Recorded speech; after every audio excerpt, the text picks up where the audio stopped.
Hola a todas y a todos, muy bienvenidas y bienvenidos a este podcast organizado por el Instituto Electoral y de Participación Ciudadana del Estado de Jalisco. Este podcast, al igual que un conjunto de otras sesiones, las estamos llevando a cabo para conmemorar los 30 años de la existencia del Instituto Electoral y, por lo tanto, pues de la democracia en el Estado, de la democracia en Jalisco. Y es un gran placer, es un gran gusto, es un gran honor tener en este podcast a ni más ni menos que al maestro Enrique Ibarra Pedrosa, que ha sido un actor pues muy relevante para la vida política del Estado y también del país, pero además es un experto en materia electoral, que es otra de las razones por las cuales va a ser muy rico platicar con él el día de hoy. Así es que, bueno, antes que nada, muy bienvenido, maestro. No, pues muchas gracias, Paola, y a tu equipo de compañeros que aquí nos acompañan.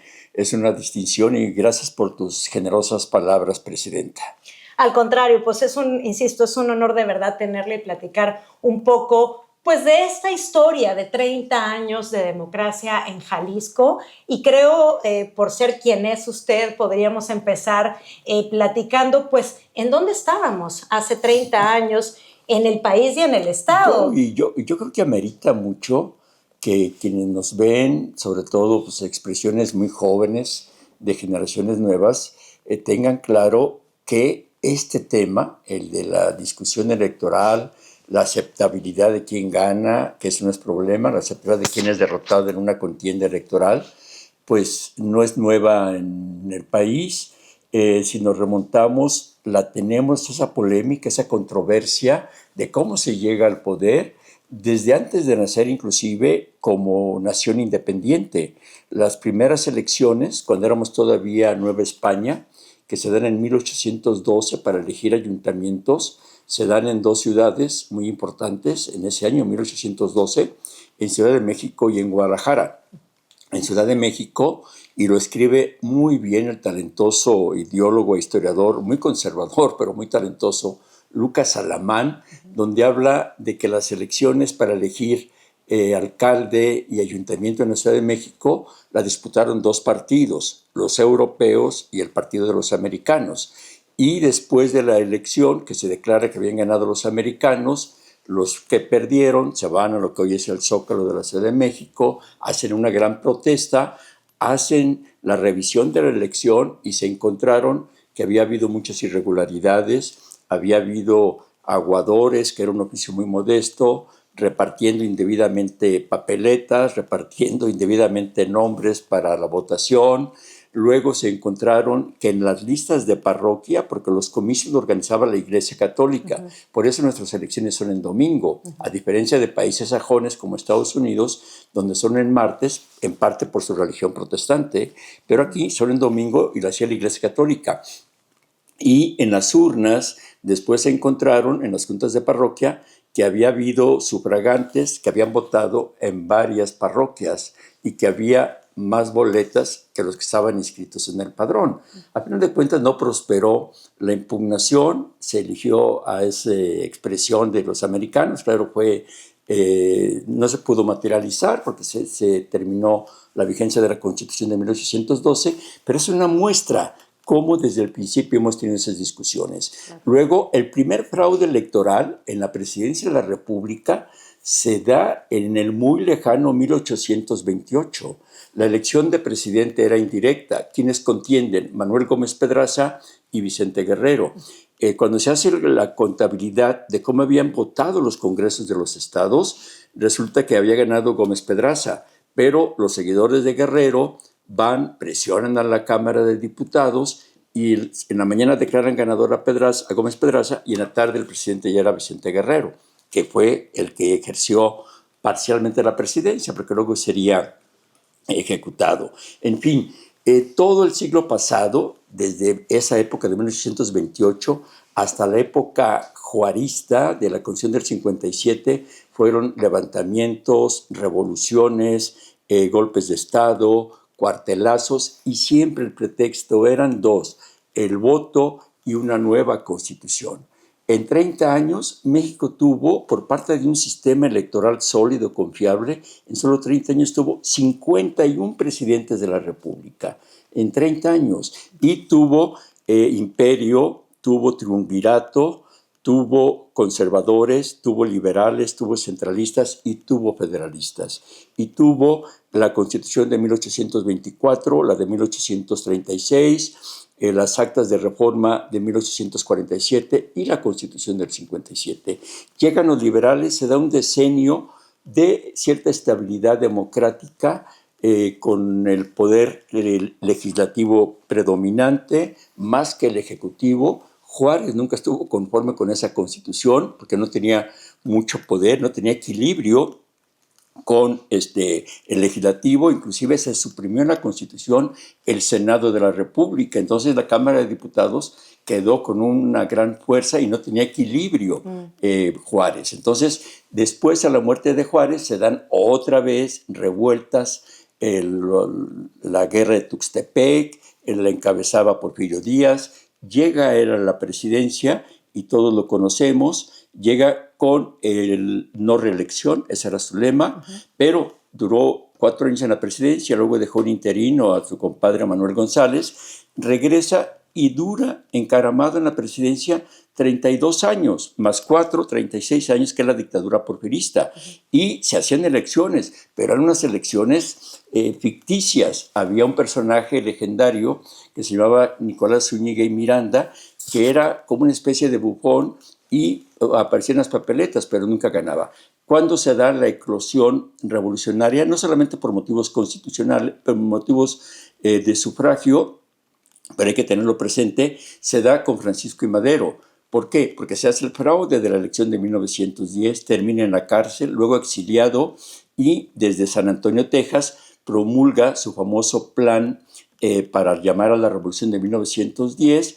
¿Bajo qué lema? Otra vez, sufragio efectivo, no reelección. O sea, 100 años después de la independencia, ya estábamos otra vez en una revolución que fue muy sangrienta. No hay peores revoluciones que las civiles entre hermanos, que fue esa una de ellas, o las guerras de carácter religioso, que también las hemos tenido lamentablemente, y gana, después ya llega a la presidencia Madero, y es cuando se hace verdaderamente una primera ley electoral.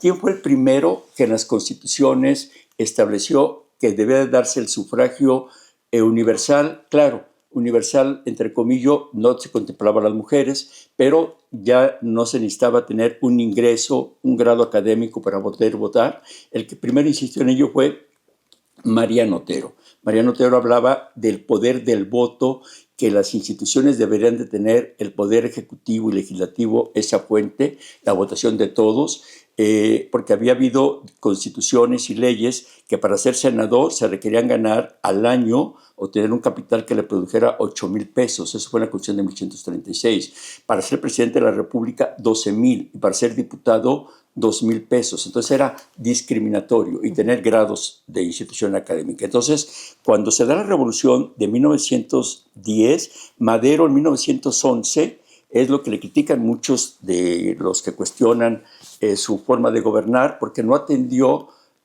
primero las necesidades sociales, económicas, de bienestar, el reivindicar a los campesinos con el reparto agrario o a la incipiente clase obrera. Lo primero que hace es una ley electoral, la de 1911, y es cuando se instituye el sufragio para la gente, y es cuando nacen los partidos políticos. Era tanta la necesidad de oxigenar que en esa ley, es muy curioso, con 100 ciudadanos se podía hacer un partido político nacional. Lo que era es todo un brete, Paula, y tú lo sabes, hacer un partido nacional o estatal muy complicado. En la ley de Madero, como lo que necesitaba él era satisfacer lo que había sido su proclama de sufragio efectivo, no reelección, a los partidos con 11 ciudadanos podías hacer un partido político nacional.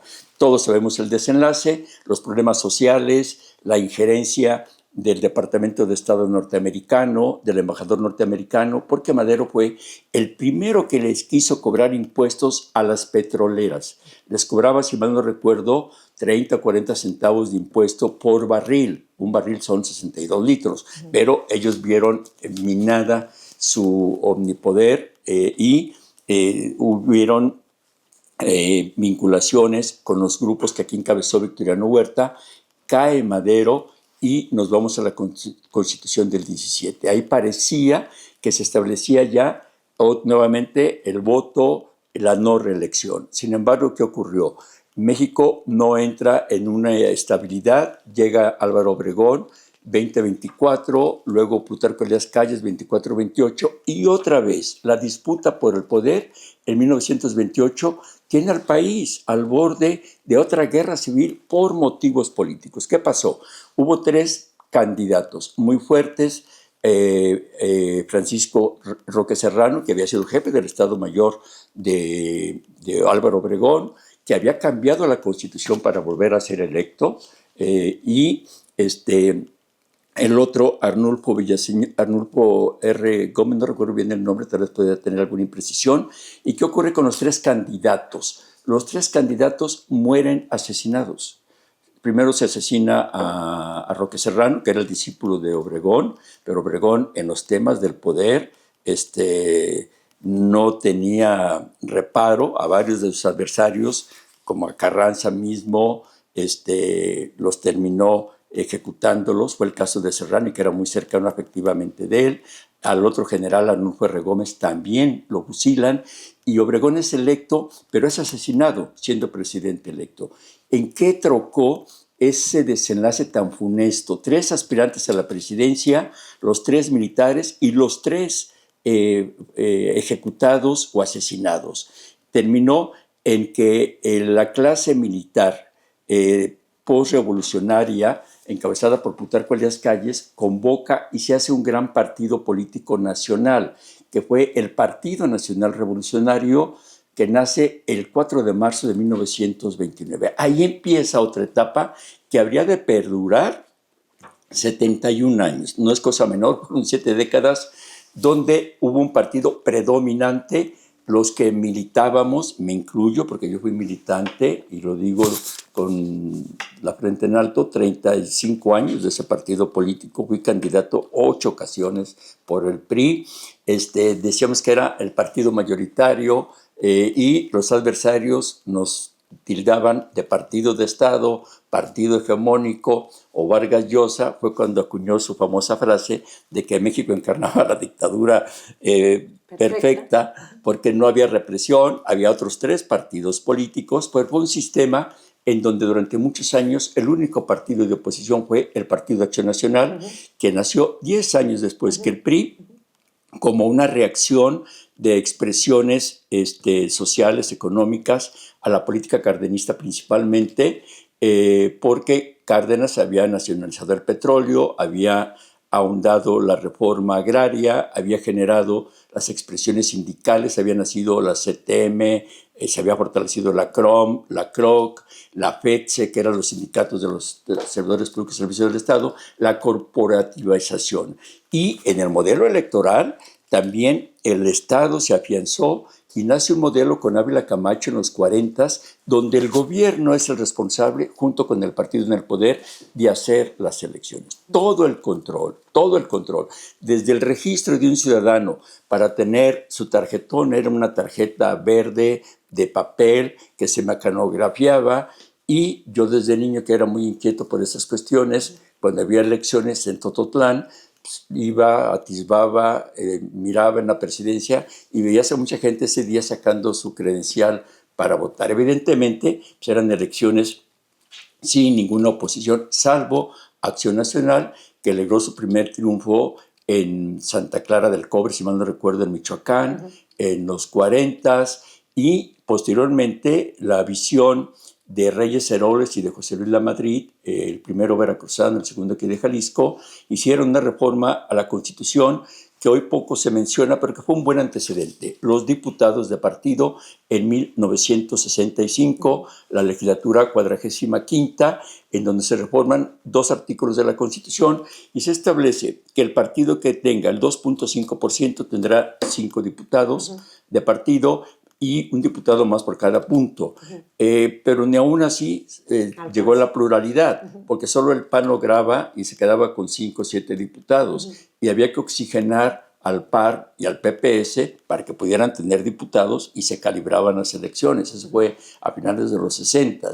Y luego viene un movimiento muy importante en la vida de México, que hay que ahondarlo más, que tuvo muchas repercusiones en la vida política democrática del país, el movimiento del 68, el movimiento estudiantil que desnudó que la realidad no estaba bien, que no era el desarrollo estabilizador que preconizaban los gobiernos priistas, de que todo marchaba bien, había progreso pero no había desarrollo, había mucha carencia en infraestructura, en educación, en seguridad social, en oportunidades en las universidades. Y libertades. Y libertades, sí, claro, porque se dio lo que se llamó la guerra sucia.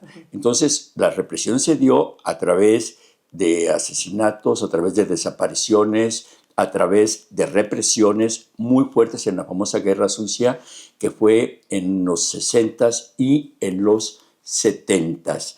Llega a la presidencia José López Portillo, candidato único, evidentemente saca el 90 y tantos %, y su secretario de Gobernación, otra vez Jesús Reyes Heroles y José Luis Lamadrid, hacen el primero como secretario de Gobernación, el segundo como su subsecretario, una profunda reforma electoral que se llamó la ley conocida como la LOPE, Organizaciones Políticas y Procesos Electorales, donde partidos que estaban proscritos, como el Partido Comunista de la Izquierda, que había nacido antes que el PRI en 1919, pero era un partido prohibido, era un partido clandestino, y la ultraderecha, podríamos decir, más allá que el PAN, el Partido Demócrata Mexicano, que se identificaba con un gallito rojo, que era de campesinos, sobre todo del Bajío y de los Altos de Jalisco, tuvieron ya la licitud para la contienda política. Y un tercer partido, el Partido Socialista de los Trabajadores. Ahí se oxigenó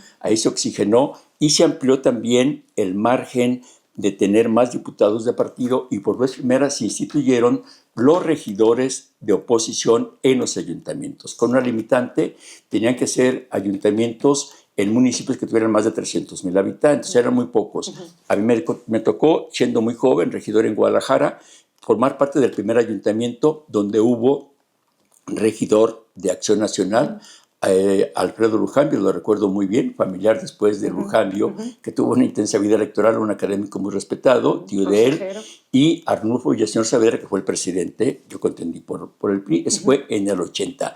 Y posteriormente vendrían reformas muy importantes. ¿Y cuándo se agotó ese sistema electoral? Pero antes de llegar ahí, que esta ya es como la era más moderna, incluso hay quienes sostienen que, digamos, la etapa de la transición a la democracia mexicana se cuenta justo a partir de esa reforma del 77, ya hasta que vivimos la primera gran transición, que fue la del Congreso de la Unión en el 97, por no hablar ya de la alternancia en el año 2000 en el Ejecutivo Federal. Pero es notabilísimo realmente esta historia que nos cuenta en cosa de minutos, 200 años de historia, en donde al cabo, como sociedad, seguimos recurriendo a las elecciones como un mecanismo para dirimir nuestras diferencias, y además es un reflejo esta historia de una sociedad en donde, aunque no han tenido los espacios de participación y de representación política, digamos, debidos, siempre ha existido una importante oposición política, y ha habido una muy amplia pluralidad política en nuestra nación, ¿no? Porque es un país de suyo muy plural. No, muy plural, que era la tesis central de Mariano Otero en su famoso ensayo de 1842, que lo expresa también en su discurso de la unidad de lo fundamental, que él hablaba de que en las instituciones no se debe de preparar la lucha. Al contrario, el Congreso tendría que ser una mayoría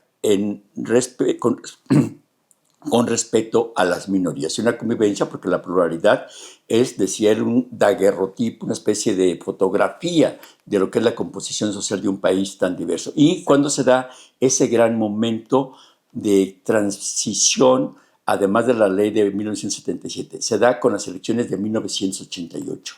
En 88 se ha escrito mucho y seguramente seguirá ahondándose, contienden la expresión del PRI, un partido que había sufrido una escisión con la salida de Muñoz Ledo, de Ifigenia, de Cuauhtémoc Cárdenas, y este último es el candidato de lo que se llamó FDN, Frente Democrático Nacional, y contienden prácticamente dos fuerzas, con el PRI como partido con Carlos Salinas de Gortari, y Acción Nacional, que se mantuvo sin coalición, pero con un candidato que logró convulsionar en sentido positivo, inquietar conciencias, sacudir voluntades, como fue Cloutier, que es incuestionable la importancia que tuvo Cloutier, que dejó como saldo la elección del 88. Dejó el agotamiento de un modelo electoral, el que venía desde los 40, ahí se agotó. Yo participé, para variar, como candidato en esa elección del 88, como candidato a diputado federal, y fue terrible. El colegio electoral es la única vez en toda la historia, desde 1824, en que los presuntos diputados, los 500, formábamos parte del colegio electoral. Nunca volvió a haber ya un colegio, porque también se agotó la autocalificación, claro, porque no había tribunal electoral. Los que calificábamos éramos los propios diputados que íbamos a ser electos. Entonces fue un infierno. Se contó la historia del sistema que se cayó, ¿no? Y ahí fue un infierno. Y la elección del 88, que fue un miércoles, es la única, también fue un fracaso, un miércoles, se cayó el sistema y no hubo resultados, y ahí empezó la confusión, y ahí quedó al desnudo ya el colapso de un sistema electoral partido-gobierno. ¿Cuál fue la reacción? Otra vez intervino José Luis Lamadrid, y se hizo una gran reforma con la creación del Instituto Federal Electoral y una nueva conformación también en los organismos electorales locales, que llegaron a su madurez, como ya dijiste tú, en el 94 y en el 95. ¿Cuál fue ese tránsito? En el 88 se da una elección cuestionadísima. Pero además, déjeme decirle o acotar que esa elección fue una en donde la participación de los candidatos se dio en condiciones de mucha desigualdad.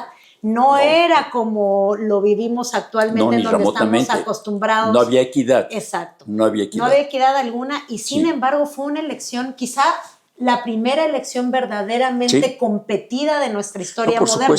Supuesto, pero por supuesto que sí. Y tanto así que los números siempre irradian dudas, falta de certeza, y luego, para colmo, los paquetes electorales que estaban en la Cámara de Diputados, que se guardaban ahí para cualquier ejercicio posterior, pues fueron víctimas de un incendio que todo el mundo dijo, pues, que sería accidental, o cómo sería, o alguna vocación de pirómanos. Pero bueno, ¿qué ocurrió? Hubo la visión y se transformaron las instituciones electorales. Se hace el famoso COFIPE.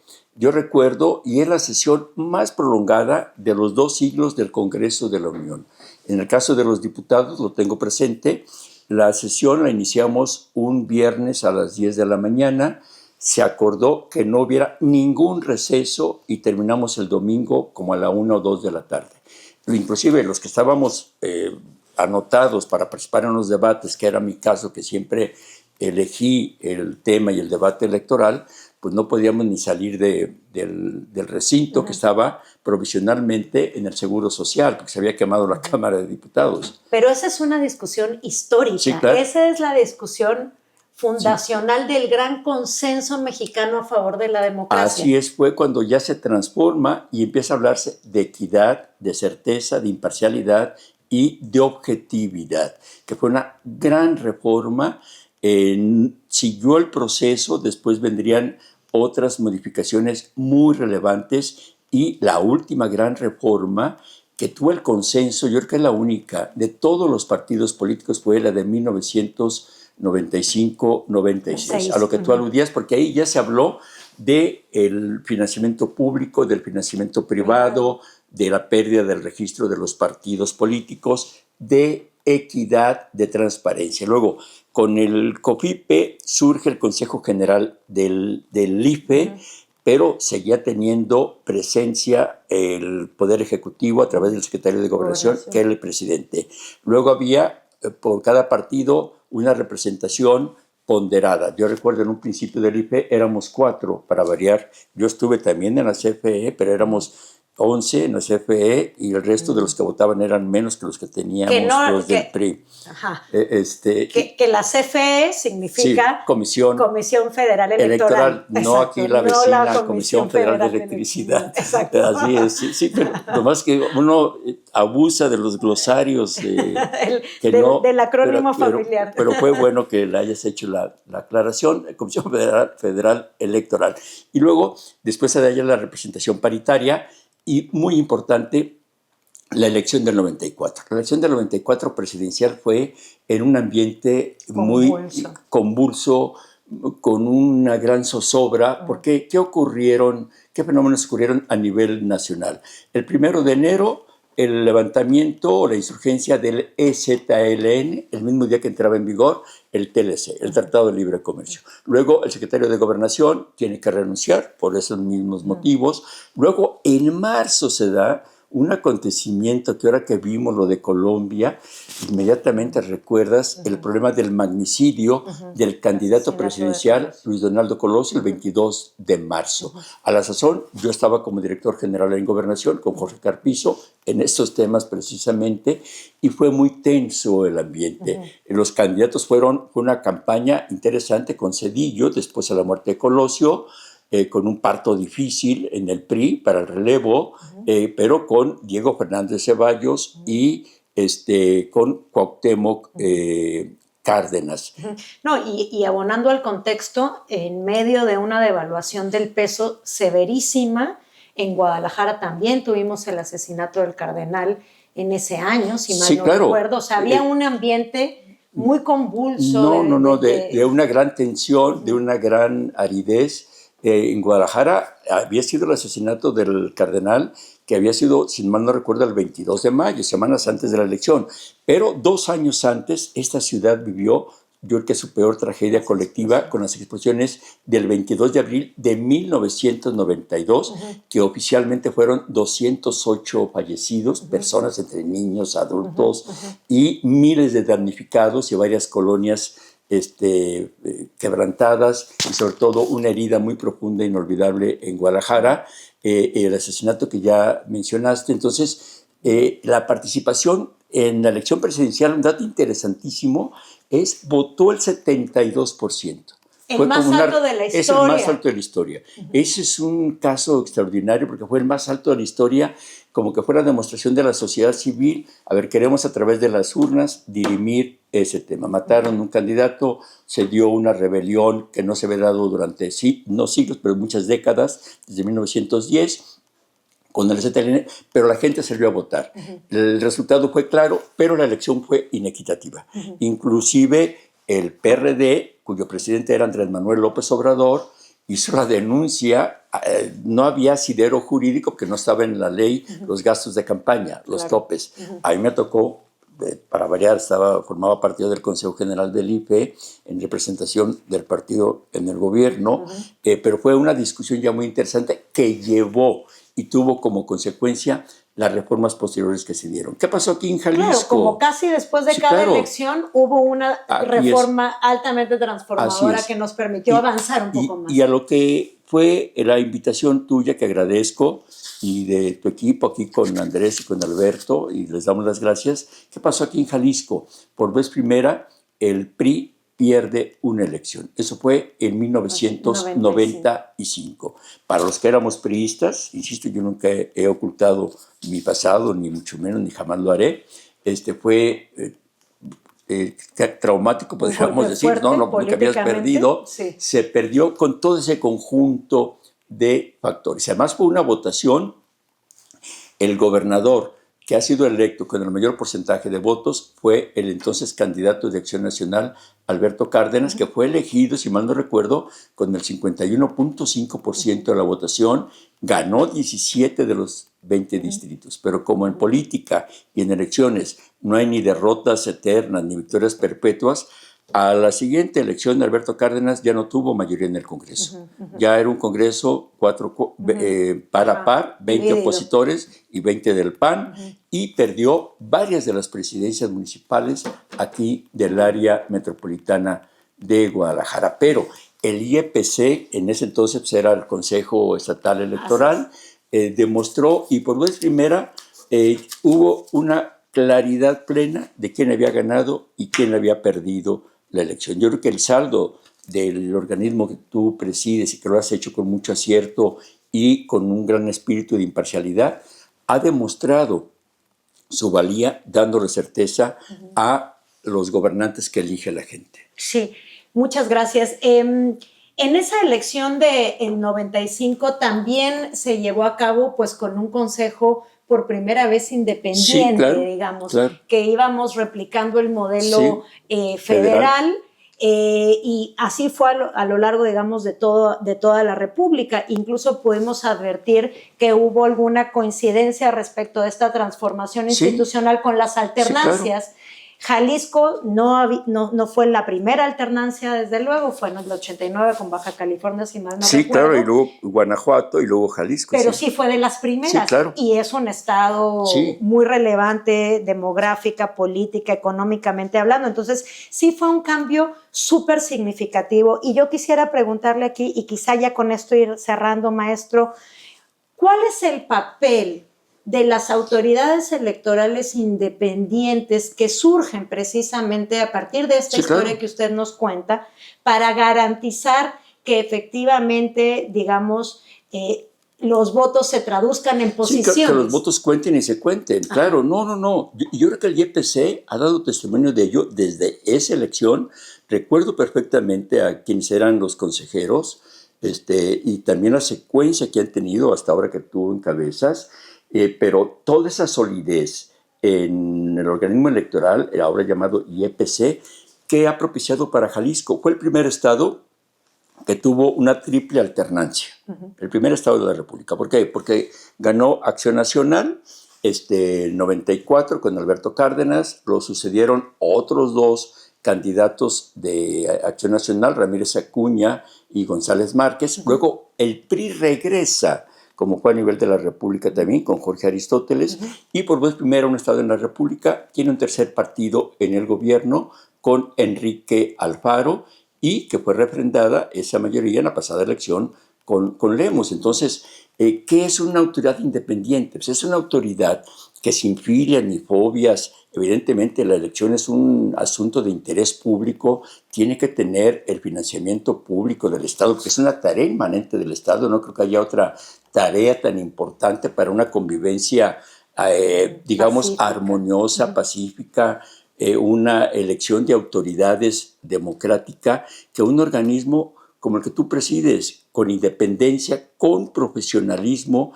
y ciñéndose a las normas tanto de la República como del Estado. Yo creo que ha sido, y seguramente seguiremos teniendo, autoridades que nos irradien esa confianza. Así que muchas felicidades. Ya para cerrar, porque no me aguanto esta pregunta, ¿qué nos espera a las autoridades electorales? Bueno, lo que nos espera a los mexicanos es que no tengamos rutas regresivas en lo que es el andamiaje político electoral. Es un tema que tenemos que estar muy atentos. No podemos nosotros echar por la borda lo que ha sido una transición que fue democrática en los 90s, en los 80s, ya hablábamos de finales de los 80, después de la elección presidencial, pero sus tramos centrales fueron evidentemente los 90s y el fortalecimiento de la propia autoridad electoral. Cuando Fox gana por vez primera, no hubo el cuestionamiento de la validez en la alternancia. Ya después los partidos y los gobernantes desencantan a la ciudadanía o mantienen el apoyo, pero yo creo que sería un gran desacierto y un gran retroceso si menguamos la credibilidad del árbitro electoral. No podemos regresar a como iniciamos, que ya referimos hace 200 años. Muchas gracias, maestro. Con ustedes, el señor Enrique Ibarra Pedrosa, platicando pues de la historia política, del origen de la democracia en nuestro país y en nuestro estado,